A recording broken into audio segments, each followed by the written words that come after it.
ARSA ফুরা গেলে তো সদ্দিরে আরসা ফুলা এর কেউ বাদে আলিয়াকিন ফুরা এর কেউ বাদে আরসা ফুরন মানি রোহিঙ্গা কোন ফুরা জঙ্গই আরসা ফুরন মানি রোহিঙ্গা কম মিটি জঙ্গই ইয়ান মন রাখ্য নরা খানম্মা ফুনিল খানম্মা গলাইল দেমাগম্মা বগরাইল ইয়ান মনিলে পাক্কা গুড়ি ওরে অনারে ইয়ান জেহনম্মা বগরাইল আরসা যদি ফুরা গিয়ে দইলে অনার আল্লাহ বলি ওরে বড় বড় মিষ্টি কক্কল আছে কেল্লা অনারা আরোগ্য ইন্দালা তুলি না ভারত দে আরোগ্য তুলি বাইতা বলি ওরা গালতি জুবানতে কথাই না হইতাম।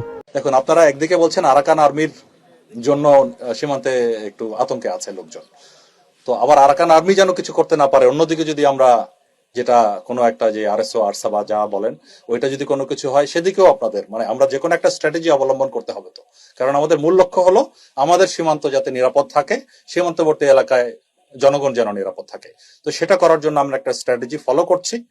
তো আমার আমি বলতে চাই যে সীমান্ত, এই মায়ানমার সীমান্ত কেউ যদি অবৈধভাবে অনুপ্রবেশ না করে মায়ানমারের অভ্যন্তরে, নার্কোটিক্স বলেন, ইয়াবা বলেন বা অন্যান্য যে কারণে হোক, যদি ক্রস না করে তার নিরাপত্তার কোনো ঝুঁকি নাই।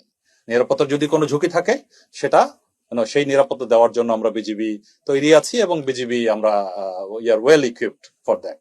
সো এই বিষয়টা থাকবে।